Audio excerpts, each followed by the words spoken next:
내가 진실로 진실로 너희에게 이르노니 문을 통하여 양의 우리에 들어가지 아니하고 다른 데로 넘어가는 자는 절도며 강도요 문으로 들어가는 이는 양의 목자라. 문지기는 그를 위하여 문을 열고 양은 그의 음성을 듣나니 그가 자기 양의 이름을 각각 불러 인도하여 내느니라.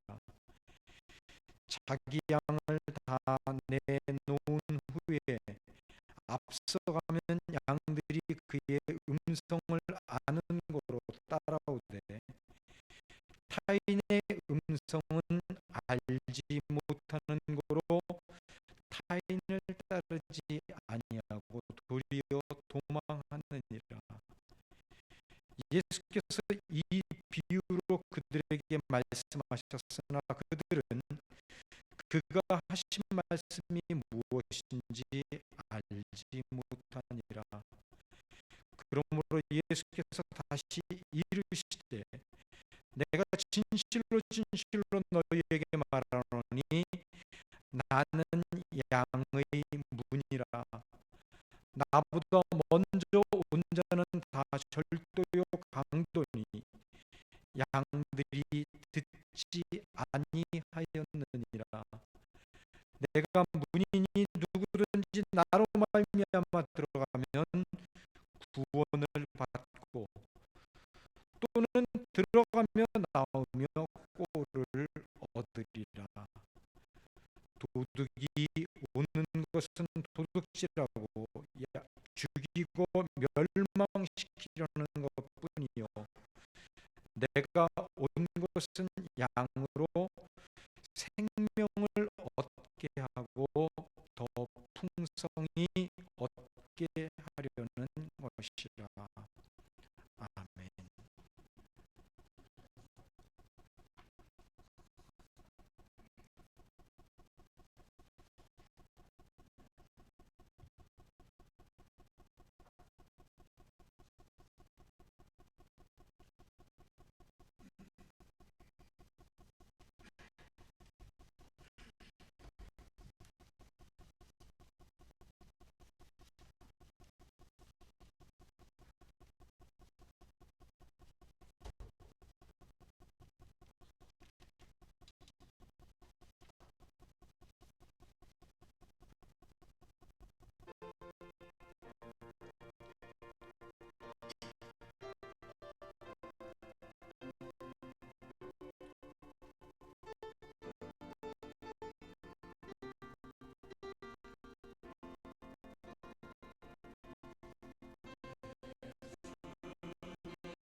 현관문을 나와서 밖을 이렇게 내다봤더니 공원에 철쭉이 활짝 폈더라고요. 한 주 만에 꽃이 만개를 한 모습을 보고 참 오늘 같은 날은 사진 찍으면 참 좋겠다. 날씨도 굉장히 더워진 것 같아요. 한 주 만에 날씨가 너무나 많이 달라졌습니다. 대자연의 변화 앞에 정말 살아계신 하나님을 마음껏 찬양하고 높여드리고 싶은 마음이 있습니다. 우리 찬양으로 하나님을 높여드리기 원합니다. 주의 이름 높이며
진정 그 살아계신 하나님 앞에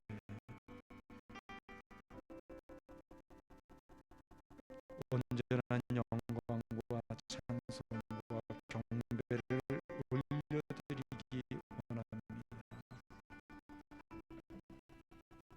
우리를 위해서 행하셨던 주님의 사랑을 우리가 알기에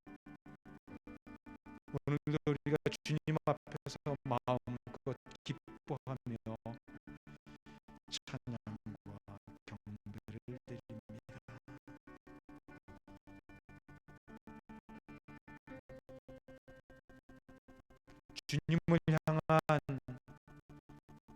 우리의 마음의 중심이 더욱더 뜨겁고 깊어질 수 있게 하시고 풍성해져만 갈 수 있도록 인도해 주시옵소서. 우리의 삶이 주님으로 인하여, 주님을 바라봄으로 인하여 더욱 가벼워지게 하시고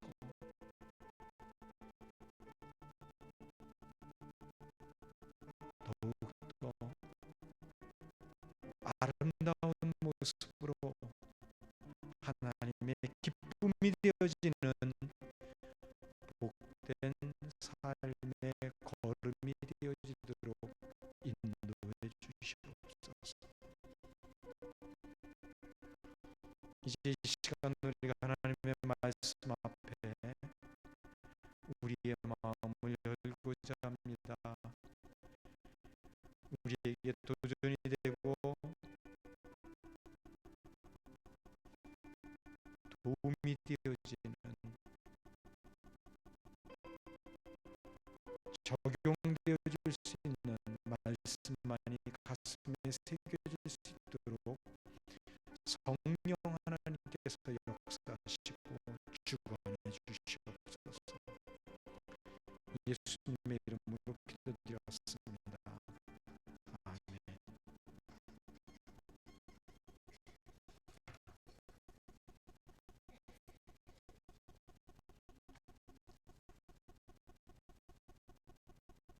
우리가 성경을 보다 보면은 참 성경에 많은 그 구절들 가운데 부담이 되는 구절이 몇 개 있습니다. 그 부담이 되어지는 구절 가운데 하나가 바로 마태복음 7장 22절 23절 말씀이지요.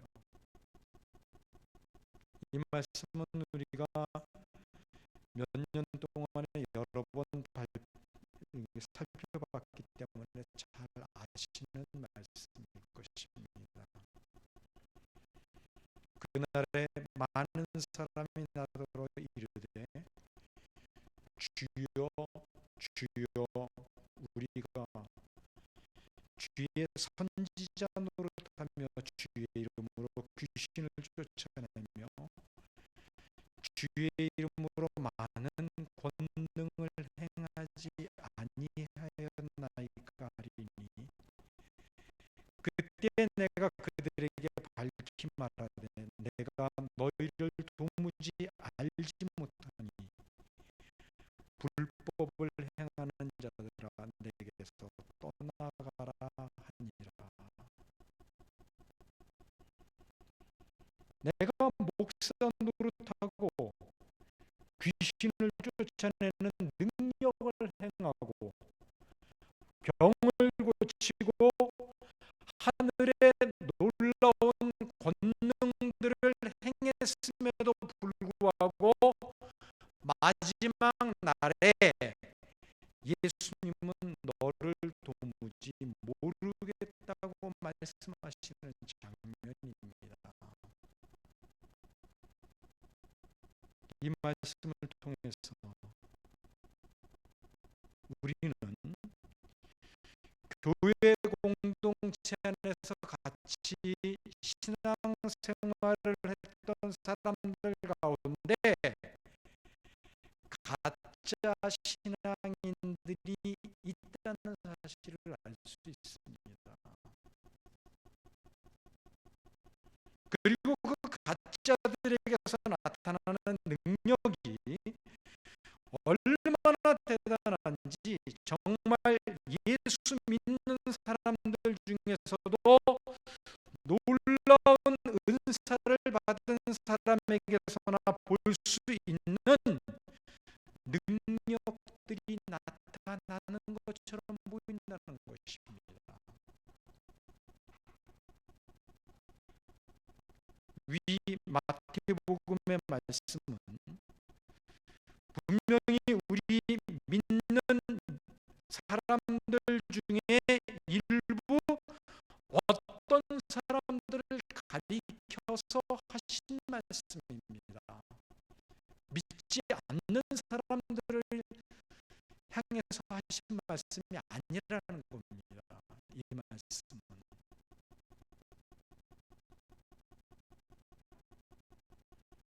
그런데 이런 가짜들에게서 찾아볼 수 없는 것이 하나 있어요. 가짜들에게서는 절대로 나타나지 못합니다. 그게 뭔지 아세요? 그것은 바로 하늘로부터 오는 사랑이에요. 이들은 절대로 사랑을 행하지 못합니다. 흉내는 낼 수 있을지 모르겠어요. 그러나 참된 사랑은 아니겠지요. 흉내의 사랑은.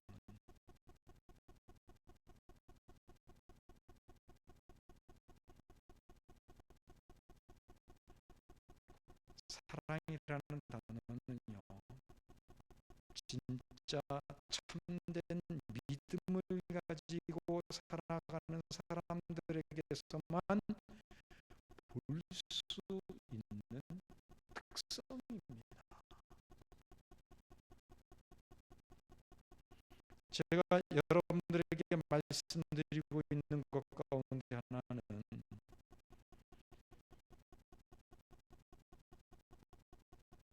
우리들 가운데서 이 사랑으로 나타나는 분명한 삶과 인격의 모습이 보이지 않는다면 그 사람은 가짜일 수도 있다고 하는 것이죠. 아무리 신학적인 지식을 많이 알고 신앙의 본질적인 부분을 이야기하고 기도할 때 정말 누가 들어도 기도를 참 잘한다고 할지라도 이 사랑이 없으면 그 사람은 가짜일 수 있습니다.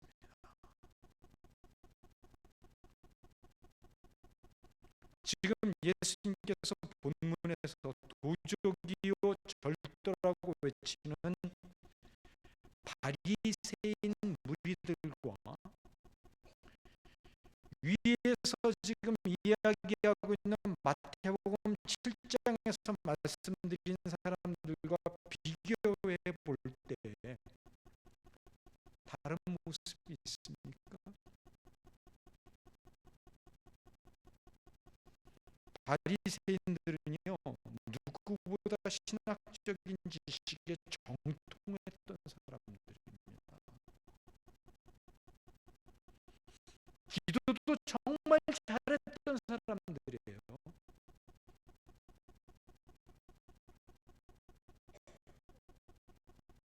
일부 바리새인들 가운데는 신앙적인 본질에 대해서도 입버릇처럼 말하고 다녔습니다. 그렇다면 오늘날에도 바리새인들과 같이 알맹이는 없고 곧 하나님과의 관계 안에서 살아가는 삶의 내용이나 모습들, 하나님의 사랑을 닮아가는 인격의 모습은 없고 겉모습만 있는, 겉모습만 그럴듯한 그리스도인들이 없다고 누가 장담할 수 있겠습니까?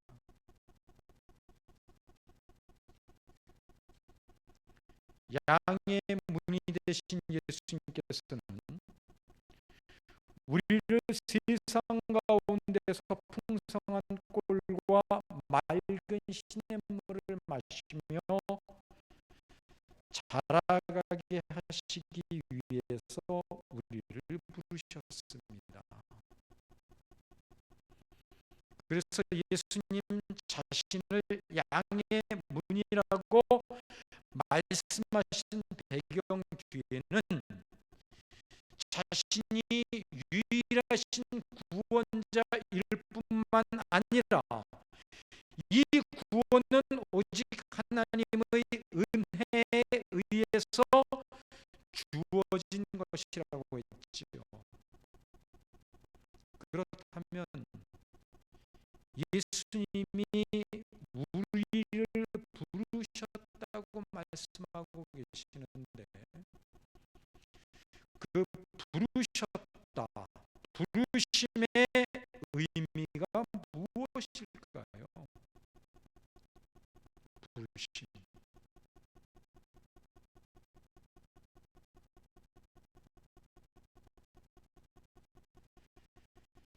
이 부르심이라는 단어 속에는요, 우리가 지금까지 이해해 왔던 내용보다 굉장히 깊은 의미들이 담겨져 있는 단어입니다. 그리고 이런 부르심에 대해 로마서 8장 29절 30절에서는 이렇게 말씀하고 있습니다. 하나님이 미리 아신 자들을 또한 그 아들의 형상을 본받게 하기 위하여 미리 정하셨으니 이는 그로 많은 형제 중에서 맏아들이 되게 하려 하심이라. 또 미리 정하신 그들을 또한 부르시고 부르신 그들을 또한 의롭다 하시고 의롭다 하신 그들을 또한 영화롭게 하셨느니라. 그래서 하나님은 신랑이신 예수님이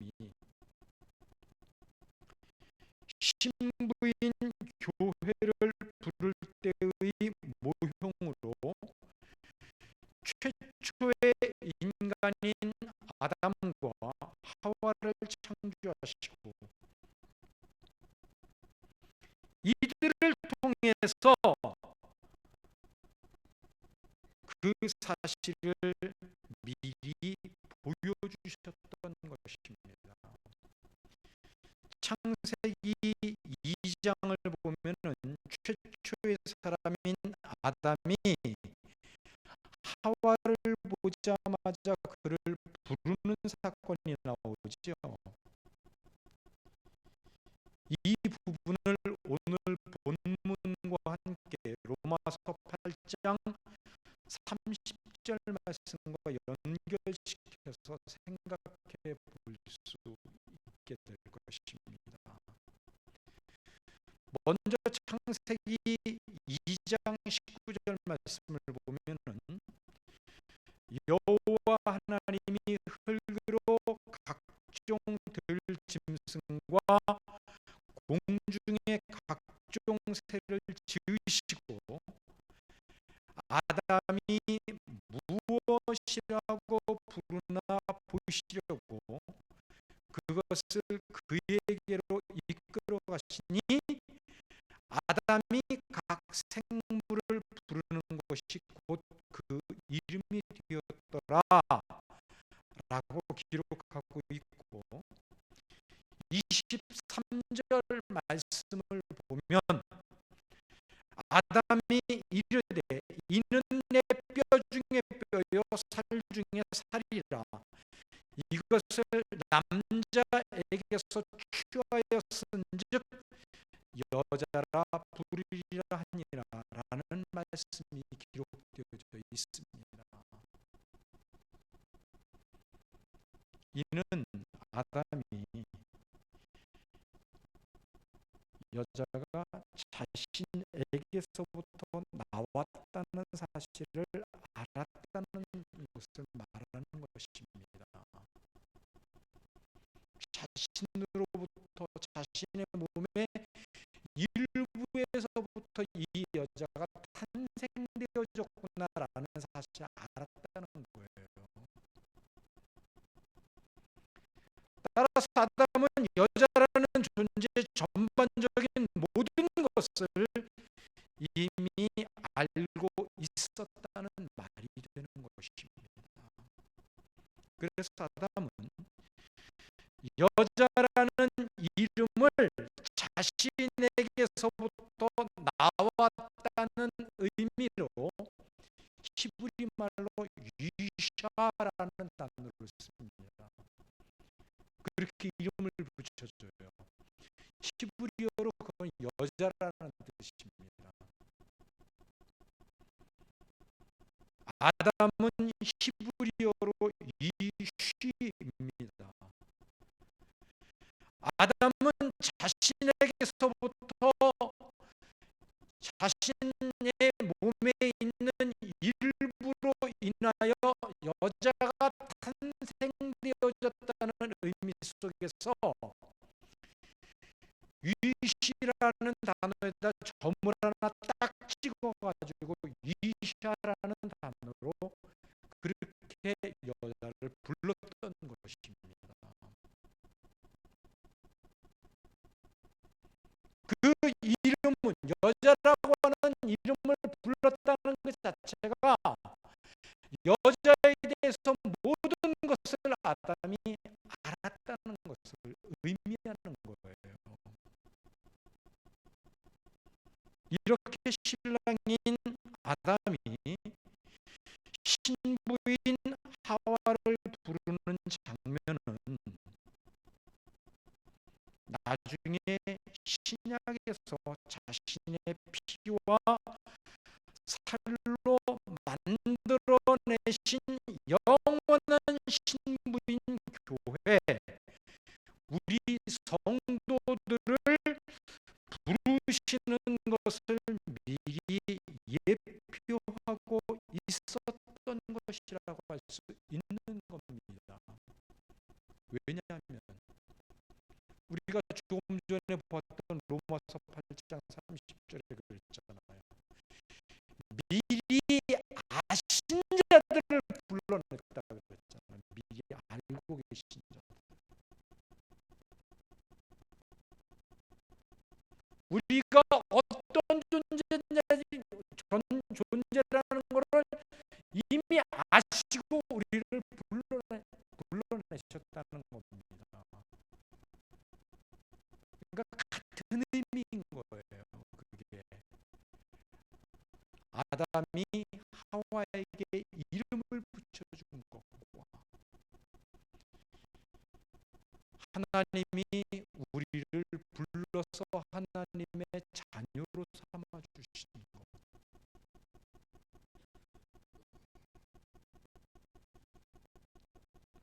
마찬가지로 말씀으로 지어진, 흙으로 지어진 짐승들과 각종의 새들 또한 아담은 이미 그들의 본질적인 근원지, 그리고 그들이 무엇으로부터 탄생되어졌는가를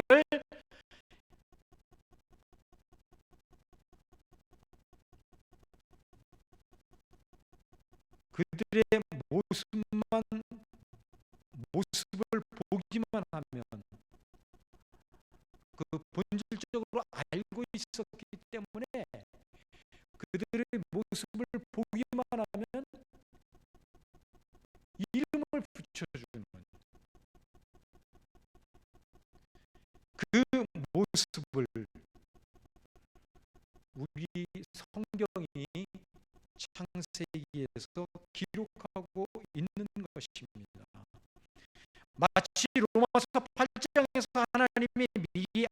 신자들을 그리스도의 형상을 본받게 하시려고 부르셨다는 말씀과 비슷한 모습을 보이고 있습니다. 그럼 왜 신부인 하와는 흙이나 다른 재료로 지어지지 않고 굳이 아담의 몸에 있는 일부 갈비뼈로 지었을까요? 하나님은 당신의 백성이 신부로서의 교회를 당신 자신의 성품과 인격과 능력과 권세를 부어서 신이 될 수는 없지만 신적인 존재로 만드셔서 당신의 일부가 되게 하실 것임을 바로 그 사건을 통해서 예표한 것입니다. 우리를 작은 예수로 만들어서 우리에게 하나님이 누리시는 모든 것들을 누리게 해주실 것이기 때문에 하나님께서 신부를 신랑의 일부로 꺼내서 만드신 것입니다.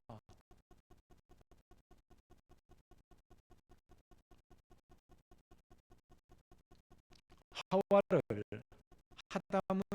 아담의 신체의 일부에서 만드신 것이 바로 하나님께서 우리를 당신의 신부로 부르셔서 당신 자신의 성품과 인격을 담게 하시려는 모습을 예표하고자 했다는 것이지요. 내 백성 나의 신부는 나처럼 만들어서 하늘의 공동 상속자가 되게 하시겠다는 하나님의 강한 의지를 담아 놓았던 것입니다. 그렇지 않다면 굳이 아담은 흙으로 만들어 놓고 하와는 아담이 잠들게 하신 다음에 하나님의 손을 아담의 몸 안에 넣어서 신체 일부를 꺼내 만들 필요가 있었을까요? 그냥 똑같이 하와도 흙으로 만들어 버리면 되지요.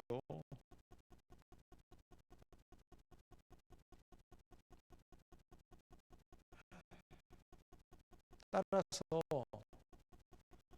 아담을 통해서 하와를 창조하신 그 사건이 신약의 교회인 우리의 탄생을 예표하기 위해서 이렇게 복잡한 과정을 거치셨던 것이고, 하와가 아담의 몸의 일부인 갈비뼈로 만들어졌다는 것은 하와 자체가 아담의 일부라는 말과 똑같은 것처럼, 그래서 아담과 연합되어져 있다는 것을 의미하는 것처럼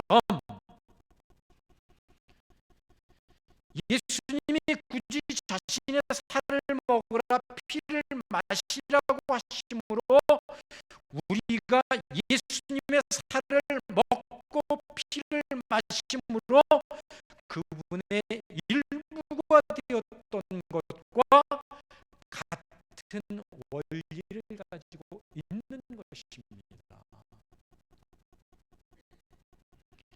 예수님과의 연합이 되어 우리가 예수님과 더불어 하나님의 공동 상속자가 되어졌음을 예표하는 것을 의미하는 것이지요. 이렇게 목자가 양을 불렀다, 부르신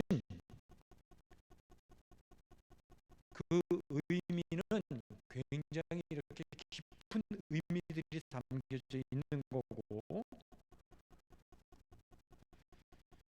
목자는 이미 양을 부르기 전에 그 양이 어떤 존재라는 것을 어떻게 의해서 지어졌다는 것을 이미 다 알고 있었다는 것을 의미하는 것입니다.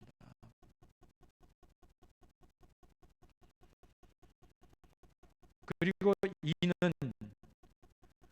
목자가 양의 과거와 현재, 미래까지도 다 통제하고 다스려 가겠다는 것을 의미하는 것이고, 동시에 그 목자가 가지고 있는 성품이나 인격을 양에게도 전가시켜서 한 인품, 한 마음, 한 성품, 곧 목자와 하나가 되어져 가는 것을 이야기하는 것입니다. 이것이 바로 예수님의 신부인 교회의 정체성인 것입니다. 그래서 우리는 예수님의 성품을 담고 예수님의 마음을 품어가는 사람들이 되었고, 또 품어가고 닮아가야만 하는 사람들이 되어졌던 것이지요. 이렇게 신랑의 본질을 그대로 닮아가는 교회는 자기의 삶이 아닌 신랑의 삶을 담고 추구해 가게끔 되어져 있습니다. 이런 모습에서 성화가 이루어지는 것이고, 결국에는 영화롭게 되어지는 것이지요.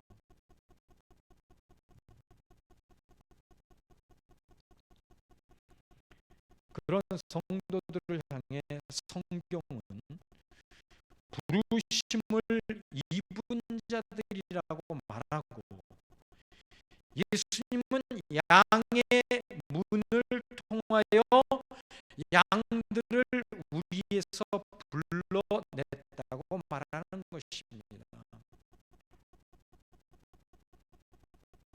그리고 이렇게 은혜로 부르심을 입어 양의 문을 나온 양들은 목자가 인도하는 대로만 따라가고 살아가게끔 되어져 있고, 다른 목자가 불러도 절대로 따라가지 않습니다. 성경이 우리를 양으로 비유한 것은 바로 양이 가지고 있는 청각의 특성, 청각 하나만큼은 타의 추종을 불허할 만큼 굉장히 뛰어난 것이 양이라 그랬지 않습니까? 그렇기 때문에 양은 아무리 비슷한 소리를 내도 다른 목자의 음성을 구분해낼 수 있다는 말입니다. 그래서 오직 불러내신 하나님이 양의 문을 통해서 불러내신 그 양들은 오직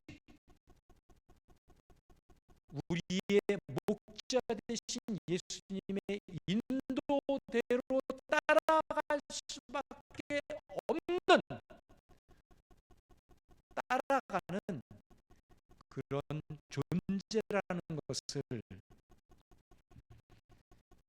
강조하기 위해서 성경은 굳이 우리를 양에다 비유하고 있는 것입니다.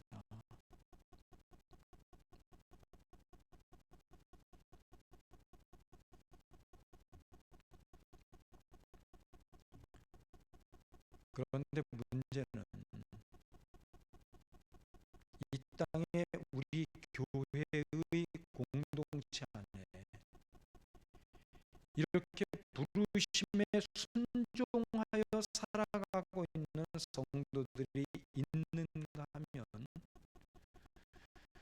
부르심을 입었다고 착각하며 살아가는, 그래서 내가 선지자 노릇도 하고 귀신도 쫓아내고 병도 고치며 하나님의 능력을 행하는 삶을 살았다고 외쳐대는 가짜 성도들이 함께 섞여 있다는 것이죠. 그게 문제입니다. 그리고 그 차이점을 구별해낼 수 있는 방법이 있는데, 그것은 목자의 음성을 듣고 우리 밖으로 나와 인도되어 나온 양들은 다른 양들, 곧 가짜들과는 다른 모습을 보일 수밖에 없다는 것입니다.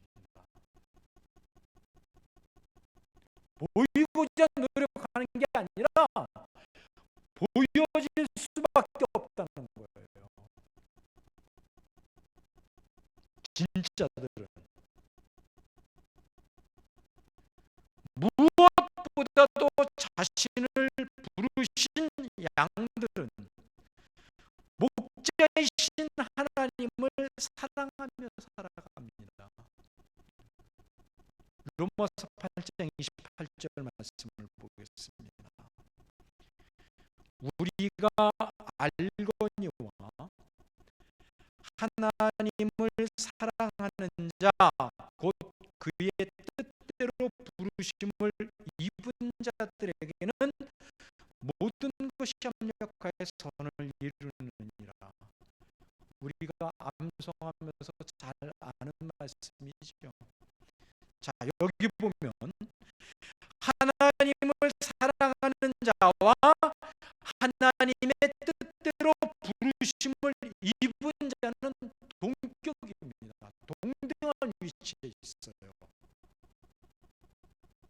즉 하나님으로부터 부르심을 입은 자들은 하나님을 사랑하는 자들이라는 것입니다.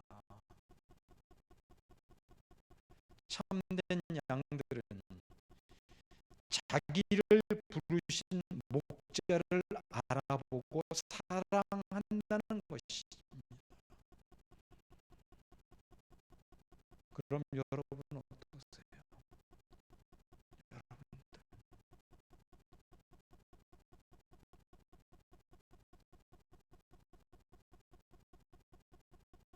하나님을 사랑하세요?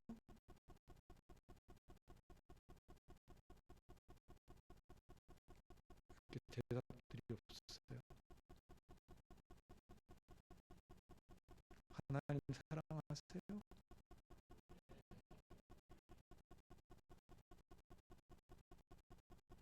이 사랑은 요한일서 4장 19절을 보면 우리가 사랑함은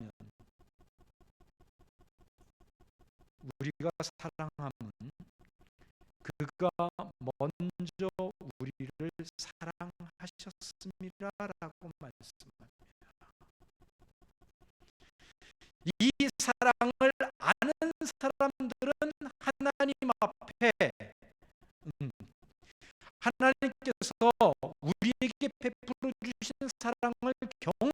통해서 알고 있는 사람들을 말하는 것이고,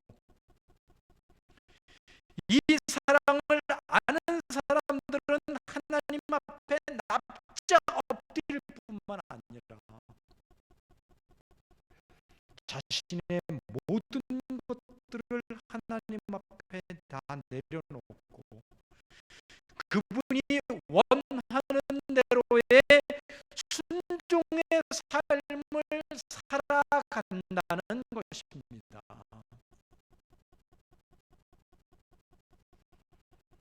그런 의미에서 사랑은 곧 순종이에요. 순종은 반드시 사랑을 전제로 합니다. 사랑이 없는 순종은 순종이 아닙니다.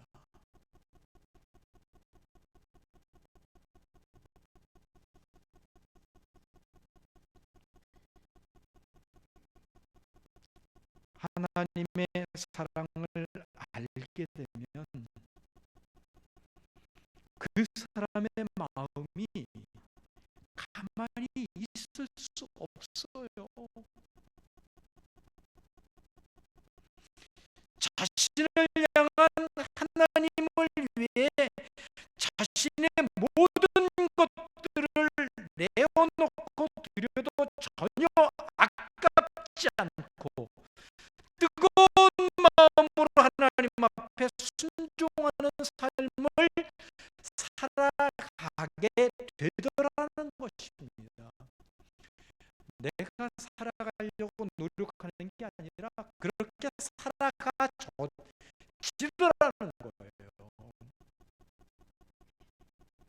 그런데 우리는 여기서 하나님을 사랑한다는 것이 무엇을 의미하는지를 좀 더 생각해 볼 필요가 있습니다. 하나님을 사랑하는 표현이 예배에 열심히 출석하고 헌금 잘하고 교회 봉사 열심히 잘하는 것으로만 나타나는 것일까요? 물론 이와 같은 모습은 하나님을 사랑하는 삶이 맞아요. 하나님을 정말 사랑한다면 그런 모습으로 나타날 수밖에 없습니다.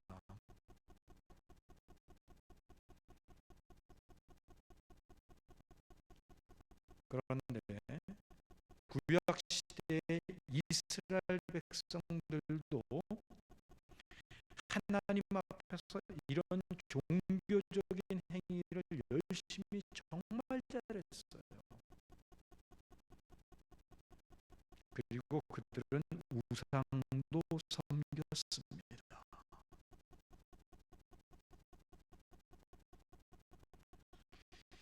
예수님 당시의 바리새인들도 이런 종교적인 행위를 너무나 잘했습니다. 그런데 예수님으로부터 이 독사의 자식들아, 회칠한 무덤아 라는 책망을 받았습니다. 분명히 우리가 하나님을 사랑하는 행위 가운데 하나로 위에서 말씀을 드렸던 예배를 잘 참석하고 헌금 잘하고 봉사 열심히 하고 더 나아가 전도나 기도 열심히 하는 모습으로 나타납니다. 그러나 하나님을 사랑한다고 착각하며 살아가는 가짜들에게서도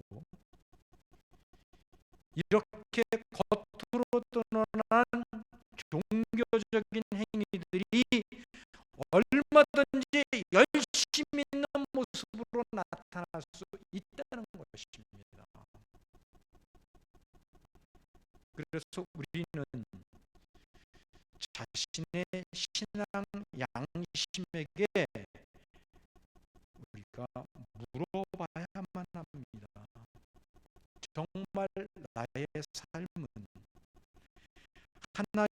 사랑하기 때문에 그분을 두려워하는 삶을 살아가고 있는가? 만약 하나님이 살아계신 분이라고 믿고 나의 삶을, 나의 마장, 나의 마음 가장 깊은 곳이라도 일거수일투족 지켜보고 계시는 분이라는 분명한 믿음이 있는 사람은 적어도 그 사람의 마음 속이나 다른 사람이 보지 않는 데서 행하는 행동이나 마음 씀씀이가 결코 하나님의 눈살을 찌푸리게 하는 모습은 되지 말아야 될 것입니다. 그래서 만약 여러분들 가운데 다른 사람들이 보지 않는다고 하나님이 원하시지 않는 일들, 신앙 양심이 꺼리끼는 일들이나 인격의 모습을 행하는 그런 삶을 살아가는 사람들이 있다면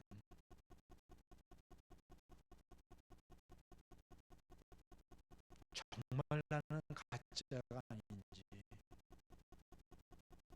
다시 한번 스스로에게 반문해 보십시오. 왜냐하면 그렇게 행하는 사람들이 몰라서 그렇게 하는 게 아니에요. 다 압니다. 하나님이 무엇을 원하고 무엇을 바라고 무엇을 기대하는지 알고 있습니다. 그럼에도 주어진 기회를 자신이 원하고 목적하는 대로의 선택을 한 결과가 그런 모습으로 나타나는 것입니다.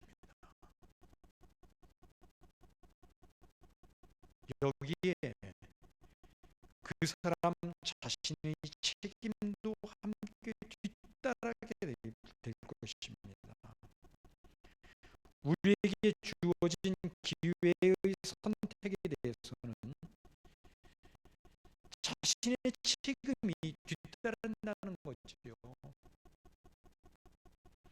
그래서 하나님을 진심으로 사랑하는 사람들인 진짜들은 자신의 인격에서나 삶에서나 어떤 상황에서도 하나님 앞에 자신의 진정을 드리려고 자신의 마음의 중심을 드리려고 애를 쓰고 설령 실수하고 실패하는 삶을 살았다 할지라도 그를 향한 하나님의 음성을 듣고 그 앞에 회개의 고백을 진심으로 드리게 되는 것입니다. 요한일서 4장 20절 말씀을 보십시오. 누구든지 하나님을 사랑하노라 하고 그 형제를 미워하면 이는 거짓말하는 자니 보는 바 그 형제를 사랑하지 아니하는 자는 보지 못하는 바 하나님을 사랑할 수 없느니라 라고 말씀함으로써 하나님을 진심으로 사랑하는 사람들에 대한 그 사랑은 이웃들, 특히 교회 공동체 안으로도 확장되어져 나가고 있는 모습을 우리에게 보여줍니다.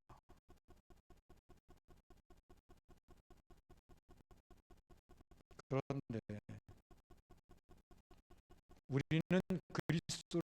머리로 하고 한 몸을 이룬 한 지체가 성도들임에도 불구하고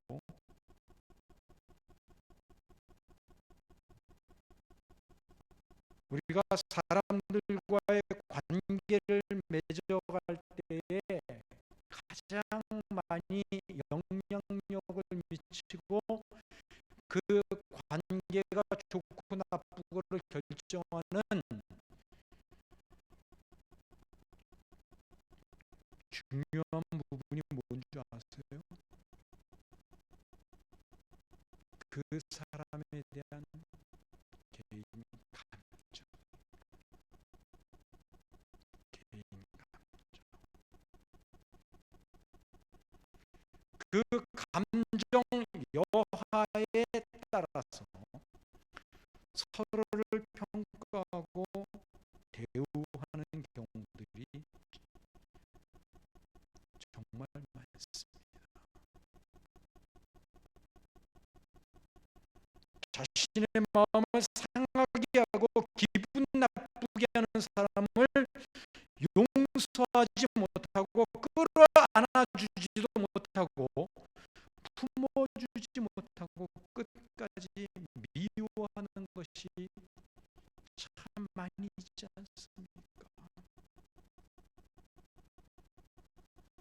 공정한 어떤 일을 처리함에 있어서도 그 사람에 대한 악한 감정 때문에 그 사람과 관련된 일은 좋은 모습으로 처리하지 못합니다. 개인 감정이 우리의 마음속에 작용하기 시작하면 공과 사를 구분 못하게 돼요. 사적인 일은 물론이고 공적인 일마저도 잘못된 판단과 결정을 하게끔 만든다는 것입니다. 자신에게 잘해주는 사람은 실수하면 사람이니까 그럴 수도 있지 라고 쉽게 넘어갑니다. 그러나 안 좋은 감정을 가지고 있는 사람은 어쩌다가 하게 되는 아주 작은 실수도 금방 공격과 비난과 불평과 불만의 주제가 됩니다. 그래서 공정하게 처리되어야 할 일이 그 사람과 관련되어진 것은 언제나 그 사람에게 불리하게 일이 처리되어지는 결과로 나타나게 되는 거예요.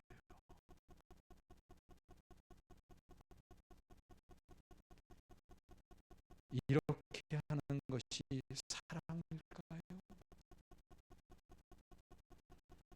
만약 우리들이 계속 이런 식으로 사람을 대하고 인간관계를 맺어간다면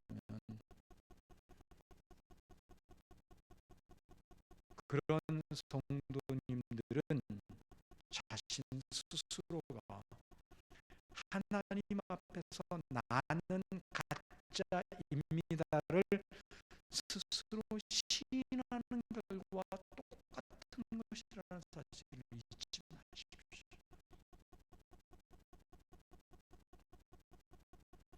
하나님이 우리에게 행하신 사랑은 자신의 가장 소중한 것까지도 아끼지 않고 내어주신 사랑이지요. 이 사랑에 대해서 우리가 얼마나 귀가 아프게 들어왔습니까? 그 사랑의 대상은 우리가 아직 죄인되었고 원수 되어졌을 때에 행해졌던 일들이었습니다.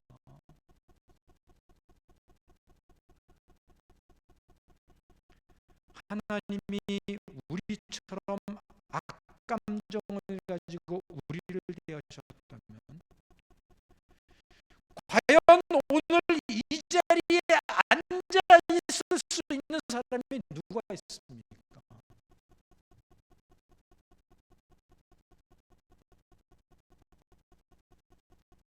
그런데도 우리의 사랑은 나에게 잘 대해주고 나와 관계가 좋은 사람에게만 행해지게 됩니다. 하나님께서 우리가 이런 식의 사랑을 행하며 살아가게끔 하기 위해서 자신을 십자가에 못 박으시고 죽음의 자리에까지 자신을 내어주시고 고난당하셨습니까?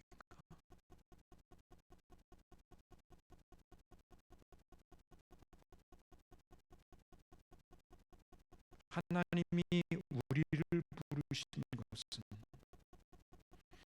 우리의 선한 목자이신 예수 그리스도를 닮아가고 품어가서 온전한 하나님의 자녀가 되게 하기 위해서입니다.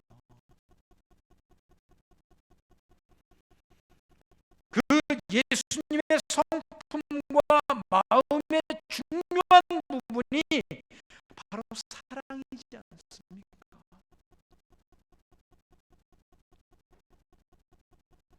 그런데 우리에게서 그런 예수님을 닮은 선한 모습이 나타나지 않는다면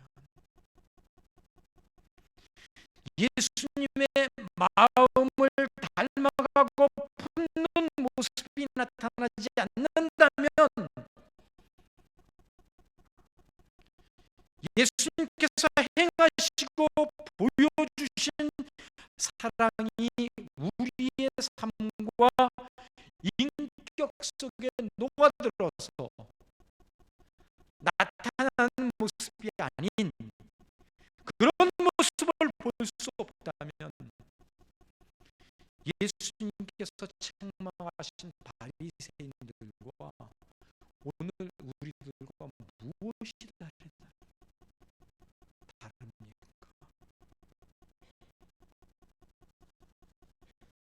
똑같은 사람들입니다.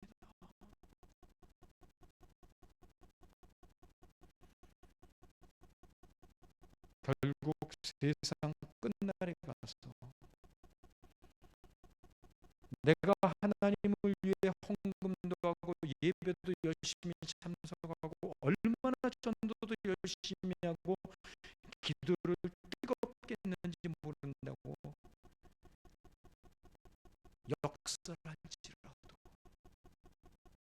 주님은 나는 너를 도무지 모르겠다. 그렇게 결론 지어지게 될 겁니다.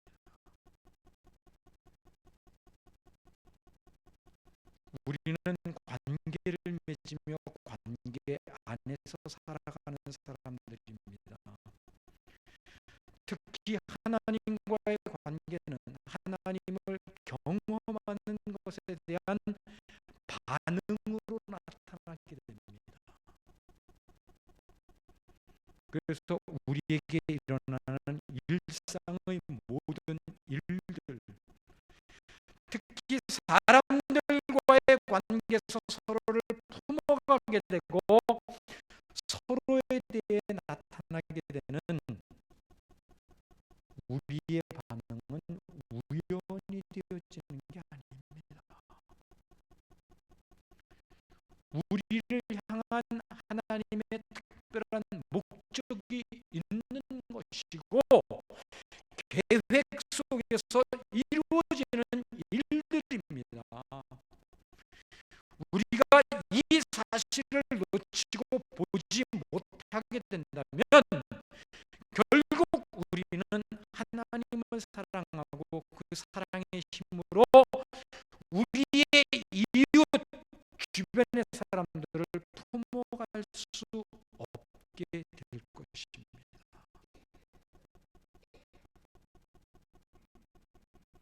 하나님을 사랑한다고 말하면서 그 사랑에 대한 구체적인 적용이 우리의 삶과 인격 속에 나타나지 않는다면 그것은 사랑이라고 말할 수 없겠지요. 결국 우리가 교회 공동체 안에서 서로에 대해서 반응하는 모습은 하나님의 사랑으로부터 바라보고 하나님의 사랑으로 바라보고 하나님의 시각으로 우리의 삶에 적용해야 하는 문제이지 우리의 개인 감정으로 문제를 해결하고 관계를 맺어갈 부분은 아닙니다. 주기도문에서 우리가 우리 죄를 사하여 준 것 같이 우리의 죄를 사하여 주옵시고 이 내용을 가볍게 생각하지 마십시오. 그 말은 역으로 하면은 우리에게 서로에 대한 용서가 없다면 하나님도 우리를 용서하지 않으시겠다는 뜻이라는 거예요. 그게